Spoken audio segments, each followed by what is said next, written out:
ሰዎች ተፈጥሮ ከሰጠቻቸው ውበት በተጨማሪ በሰዎች ፊት ተውበውና አምረው ለመታየት አሊያም የእድሜ ብዛት ያለዘበው መልካቸውንና ሰውነታቸውን ለመደበቅ የተለያዩ የመዋቢያ መንገዶችን ይጠቀማሉ። በዚህም ምክንያት ስነ ውበት በአመት ብቻ እስከ $640 ቢሊዮን የሚንቀሳቀስበት ትልቅ ኢንዱስትሪ ለመሆን በቅቷል።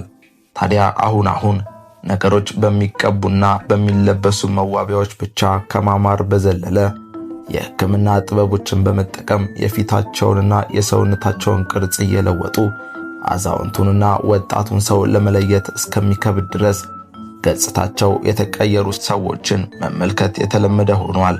ፕላስቲክ ሰርጀሪ ለአብዛኞቹ የሚያስቡትንና የሚፈልጉትን ውበት እንደሰጣቸው የሚናገሩ ሰዎች ቢኖሩም ለአንዳንዶቹ ግን ሊመለስ የማይችል ችግርንና አስፈሪ መልክን በመስጠት ለማማር የታቀደው ፕላስቲክ ሰርጀሪ እድሜ ልካቸውን የሚጸጸቱበትን መጥፎ ጠባሳ ጥሎ ያለፈባቸው ጥቂቶች አይደሉም።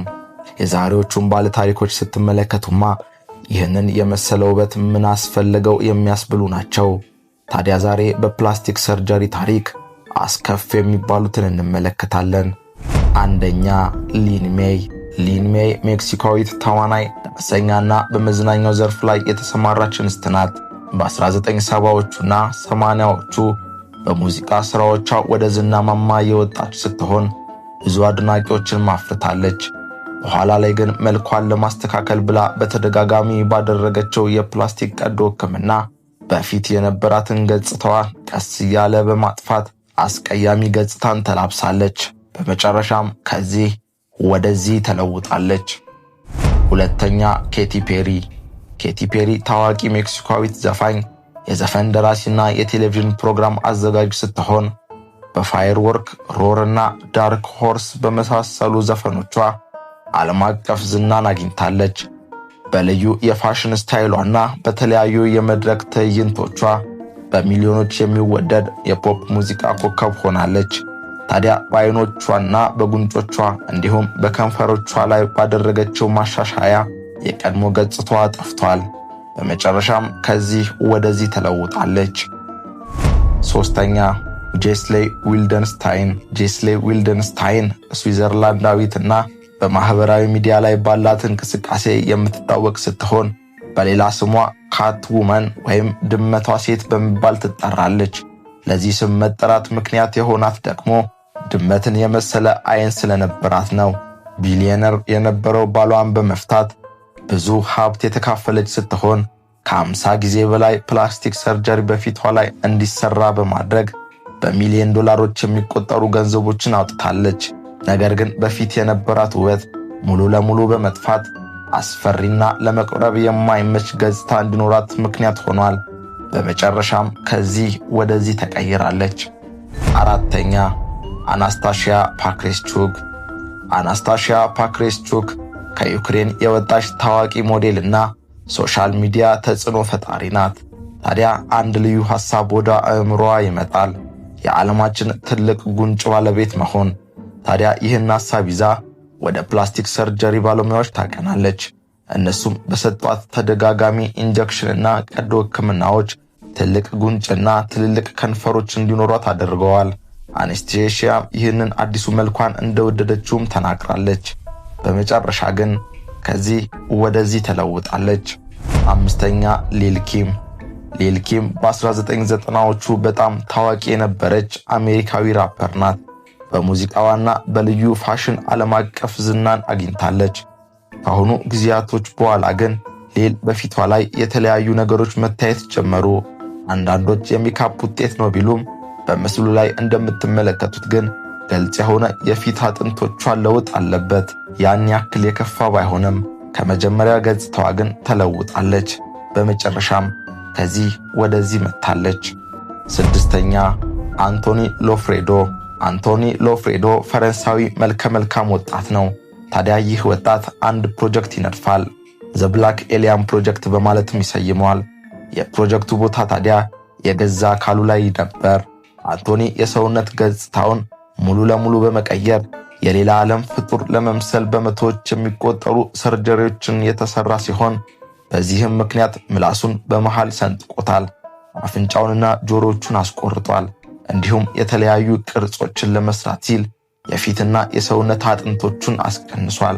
በኋላም ይህን አስፈሪ ሰው ለመምሰል በቅቷል። በመጨረሻም ከዚህ ወደዚህ ተቀይሯል። ሰባተኛ ሳሃራ ታቦር።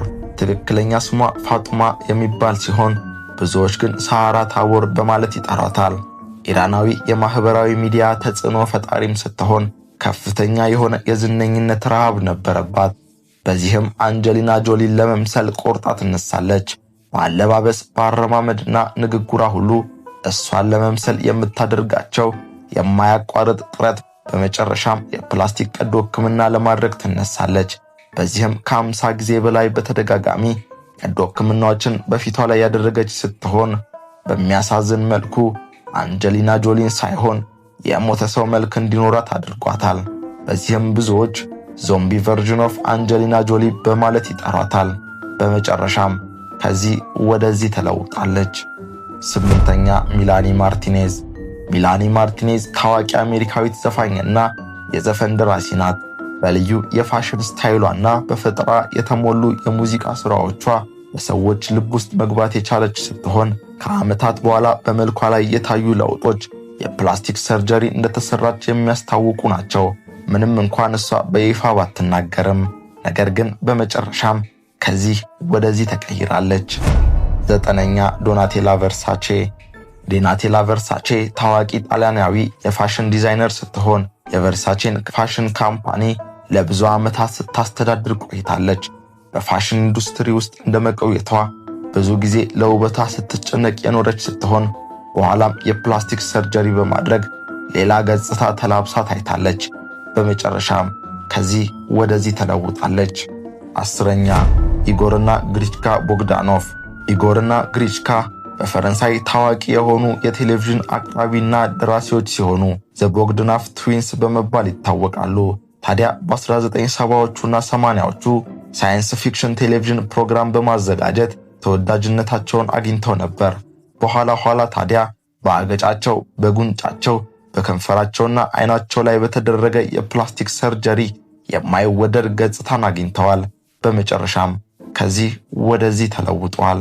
ፕላስቲክ ሰርጀሪ በሰው ልጅ ታሪክ ውስጥ የማይተካ ሚናን እየተጫወተ ያለ ጥበብ ነው።